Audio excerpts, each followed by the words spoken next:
Hey there, Mark Pinto here, Adult Services Director at Phoenixville Public Library, with another library book bite for you. Reading from the first chapter of a recently published book, newly available in electronic format from the Chester County Library System's Overdrive service. Today's featured title is Camino Wins, a novel by John Grisham, published by Knopf Doubleday Publishing Group, and available in Kindle, Overdrive Read, and EPUB ebook formats, and Overdrive Listen and MP3 e-audiobook formats at chester.overdrive.com or on the Libby app. John Grisham, #1 best-selling author and master of the legal thriller, sweeps you away to paradise for a little sun, sand, mystery, and mayhem. With Camino Wins, America's favorite storyteller offers the perfect escape. Welcome back to Camino Island, where anything can happen, even a murder in the midst of a hurricane, which might prove to be the perfect crime. Just as Bruce Cable's Bay Books is preparing for the return of best-selling author Mercer Mann, Hurricane Leo veers from its predicted course and heads straight for the island. Florida's governor orders a mandatory evacuation, and most residents board up their houses and flee to the mainland, but Bruce decides to stay and ride out the storm. The hurricane is devastating. Homes and condos are leveled, hotels and storefronts ruined, streets flooded, and a dozen people lose their lives. One of the apparent victims is Nelson Kerr, a friend of Bruce's and an author of thrillers. But the nature of Nelson's injuries suggests that the storm wasn't the cause of his death. He has suffered several suspicious blows to the head. Who would want Nelson dead? The local police are overwhelmed in the aftermath of the storm and ill-equipped to handle the case. Bruce begins to wonder if the shady characters in Nelson's novels might be more real than fictional. And somewhere on Nelson's computer is the manuscript of his new novel. Could the key to the case be right there, in black and white? As Bruce starts to investigate, what he discovers between the lines is more shocking than any of Nelson's plot twists, and far more dangerous. Camino Wins is an irresistible romp and a perfectly thrilling beach read. #1 best-selling author John Grisham at his beguiling best. Chapter 1, The Landing. 1. Leo spun to life in late July in the restless waters of the far eastern Atlantic, about 200 miles west of Cape Verde. He was soon spotted from space, properly named, and classified as a mere tropical depression.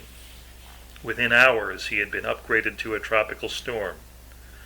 For a month, strong, dry winds had swept across the Sahara and collided with the moist fronts along the equator, creating swirling masses that moved westward as if searching for land. When Leo began his journey, there were 3 named storms ahead of him, all in a menacing row that threatened the Caribbean. All 3 would eventually follow their expected routes and bring heavy rains to the islands, but nothing more. From the beginning, though, it was apparent that Leo would go where no one predicted. He was far more erratic and deadly. When he finally petered out from exhaustion over the Midwest, he was blamed for $5 billion in property damages and 35 deaths. But before that, he wasted no time with his classifications, advancing swiftly from tropical depression to tropical storm to a full-blown hurricane. At Category 3, with winds of 120 miles per hour, he hit the Turks and Caicos head-on and blew away several hundred homes, killing 10.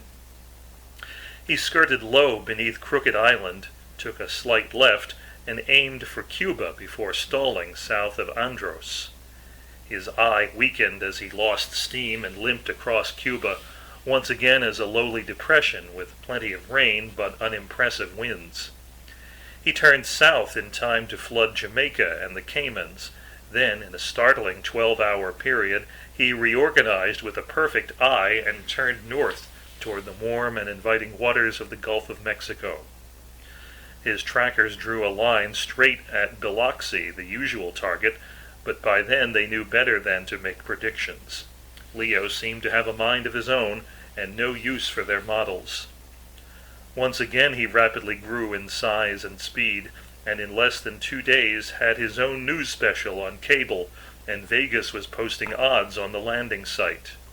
Dozens of giddy camera crews raced into harm's way. Warnings were posted from Galveston to Pensacola. Oil companies scurried to extract 10,000 rig workers from the Gulf, and, as always, jacked up their prices just for the hell of it. Evacuation plans in 5 states were activated. Governors held press conferences. Fleets of boats and airplanes scrambled to reposition inland. As a Category 4, and veering east and west along a steady northbound trek, Leo seemed destined for a historic and ugly landfall. And then he stalled again. 300 miles south of Mobile, he faked to his left, began a slow turn to the east, and weakened considerably. For 2 days he chugged along with Tampa in his sights, then suddenly came to life again as a Category 1. For a change he maintained a straight course, and his eye passed over St. Petersburg with winds at 100 miles per hour. Flooding was heavy, electricity was knocked out, flimsier buildings were flattened, but there were no fatalities. He then followed Interstate 4 and dumped 10 inches of rain on Orlando and 8 on Daytona Beach before leaving land as yet another tropical depression. The weary forecasters said farewell as he limped into the Atlantic. Their models ran him out to sea, where he would do little more than frighten some cargo ships. However, Leo had other plans. 200 miles due east of St. Augustine, he turned north and picked up steam as his center spun together tightly for the 3rd time. The models were reshuffled, and new warnings were issued. For 48 hours he moved steadily along, gaining strength as he eyed the coast as if selecting his next target. Number 2. At Bay Books in the town of Santa Rosa on Camino Island, the chatter among the clerks and customers was of nothing but the storm.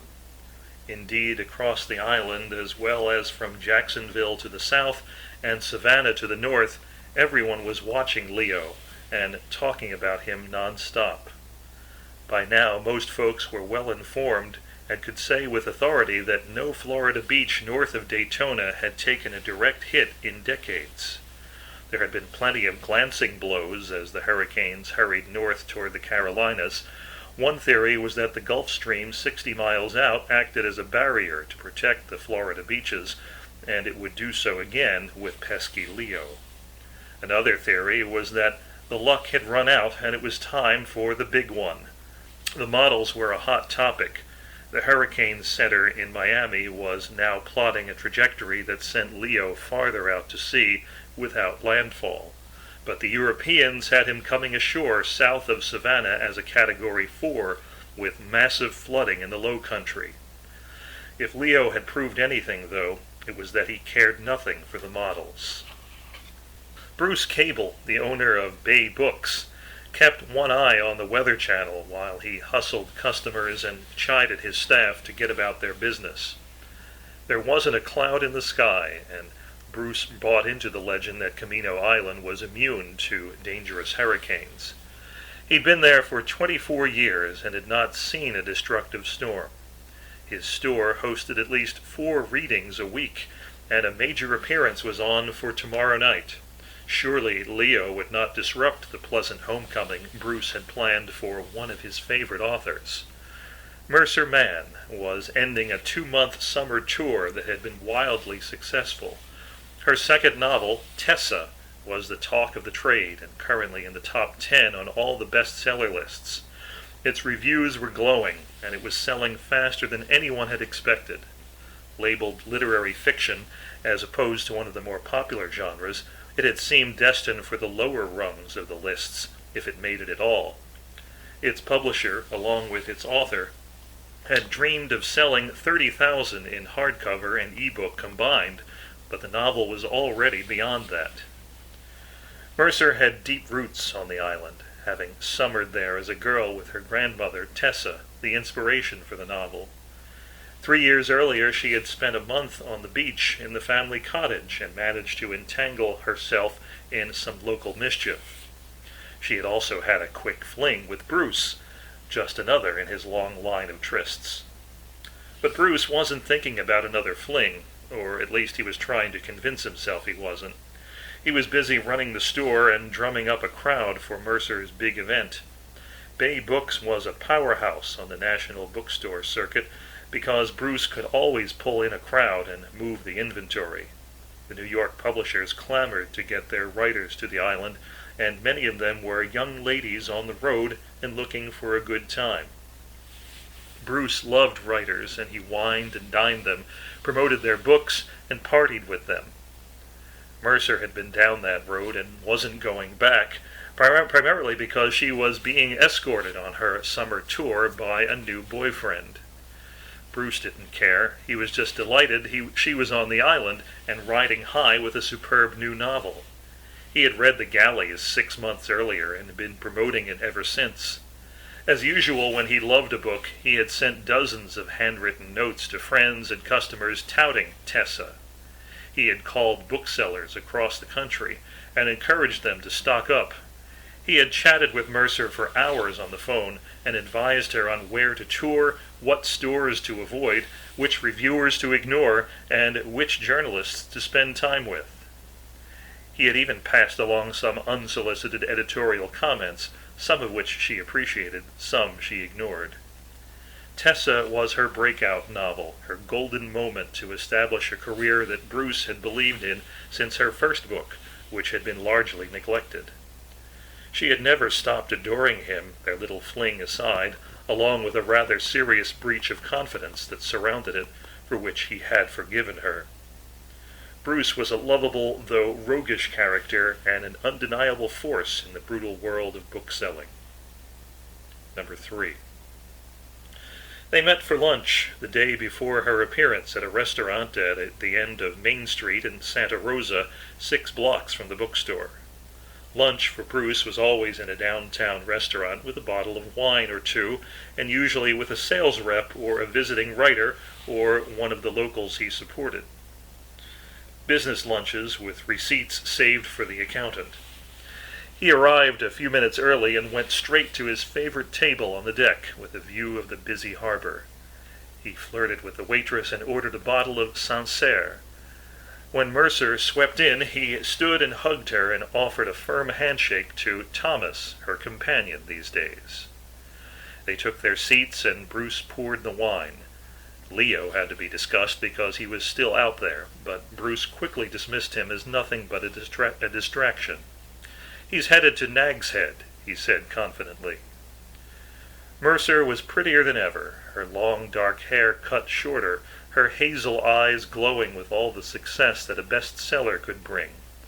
She was tired of the tour, thrilled to be finished with it, but also savoring the moment.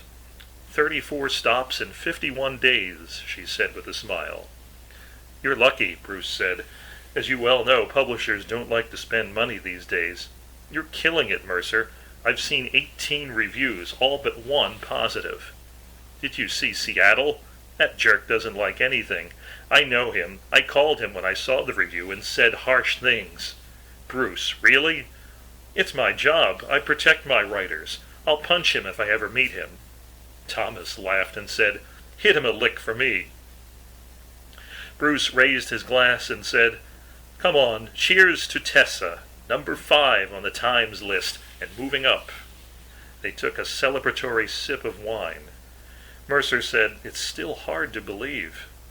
"And a new contract," Thomas said, glancing furtively at her. "Can we break the news?" "It's already broken," Bruce said. "Let's hear it. I want the details." Mercer smiled again and said, "My agent called this morning. Viking is offering a nice sum for 2 more books." Bruce raised his glass again and said, "Awesome. Those people aren't stupid. Congratulations, Mercer. Great news." Of course, Bruce wanted all the details, especially the amount of the nice sum, but he had a general idea. Mercer's agent was a tough old pro who knew the business and could now negotiate a new two-book deal for 7 figures. After years of struggling, Ms. Mann was entering a new world. "And foreign rights?" Bruce asked. "We start selling them next week," she said. Mercer's first books had barely sold stateside. There were no foreign royalties. Bruce said, "The Brits and Germans will snap it up. The French and Italians will love Tessa when it's translated. It's their kind of story, and they'll be easy to deal with. You'll be in 20 languages before you know it, Mercer. This is incredible." She looked at Thomas and said, "See what I mean? He knows the business." They clinked glasses again as the waitress approached. "This calls for champagne," Bruce announced, then quickly ordered a bottle before anyone could object. He asked about the tour and wanted the scoop on all the stores she had visited. He knew virtually every serious bookseller in the country and visited as many as possible. For Bruce, a vacation was a week in Napa or Santa Fe for food and wine, but also to scout out the best independent bookstores and network with their owners. He asked about Square Books in Oxford, one of his favorites. Bay Books was modeled after it. These days Mercer was living in Oxford and teaching creative writing at Ole Miss, a 2-year gig with 1 year to go and the hope of a permanent position. The success of Tessa would put her on a tenure track, at least in Bruce's opinion, and he was scheming of ways to help. The waitress poured champagne and took their orders. They toasted the new contract again as the clock seemed to stop. Thomas, who had done little but listen, said, "Mercer warned me that you take your lunches seriously." Bruce smiled and replied, "Indeed, I work from early to late, and at noon I have to get out of the store. That's my excuse. I usually nap off the lunch mid-afternoon." Mercer had been coy about her new friend. She had made it clear that she was seeing someone and that he would have all of her attention. Bruce respected that and was truly pleased she had found a steady and not a bad-looking one. Thomas appeared to be in his late 20s, a few years younger than Mercer. Bruce began chipping away. He said, "She tells me you're a writer too." Thomas smiled and said, "Yes, and quite unpublished. I'm one of her MFA students." Bruce chuckled at this and said, "Ah, I see. Sleeping with the professor. That'll get you high marks." "Come on, Bruce," Mercer said, but she was smiling. "What's your background?" Bruce asked. Thomas said, "Degree in American Lit from Grinnell, 3 years as a staff writer for The Atlantic, freelance stuff for a couple of online magazines, about 3 dozen short stories and 2 dreadful novels, all fittingly unpublished. I'm hanging around Ole Miss doing the MFA thing and trying to figure out the future. For the past 2 months I've been carrying her luggage and having a grand time." Mercer added, "Bodyguard, chauffeur, publicist, personal assistant, and he's a beautiful writer." "I'd like to see some of your stuff," Bruce said. Mercer looked at Thomas and said, "I told you, Bruce is always eager to help." Thomas said, "Deal. When I have something worth reading, I'll let you know." Mercer knew that before dinner Bruce would dig online and find every story Thomas had written for The Atlantic and every other publication and would have a fairly firm opinion about his talents. The crab salads arrived and Bruce poured more champagne. He noticed that his 2 guests were, so far, light drinkers. It was a habit he couldn't shake. At every lunch and dinner table and at every bar, Bruce noticed most of the female writers he entertained hit the booze lightly. Most of the males were hard drinkers. A few were in recovery, and for those Bruce stuck strictly to iced tea. He looked at Mercer and said, "And your next novel?" "Come on, Bruce, I'm living the moment and writing nothing these days. We have 2 more weeks here before classes start, and I'm determined not to write a single word." "Smart, but don't wait too long. That 2-book contract will get heavier as the days go by, and you can't wait 3 years before the next novel." Okay, she said, but can I have just a few days off?" 1 week, that's all. Look, dinner will be a blast tonight. Are you up for it?" "Of course. All the gang?" "They wouldn't miss it. Noelle is in Europe and she sends her regards, but everybody else is quite eager to see you. They've all read the book and love it. "And how's Andy?" she asked. "Still sober, so he won't be there. His last book was pretty good and sold well. He's writing a lot. You'll see him around." "I've thought about him a lot. Such a sweet guy." "He's doing well, Mercer. The gang is still together and looking forward to a long dinner." Well, you can read or listen to more of this title at chester.overdrive.com or on the Libby app. And that's today's Library Book Bite.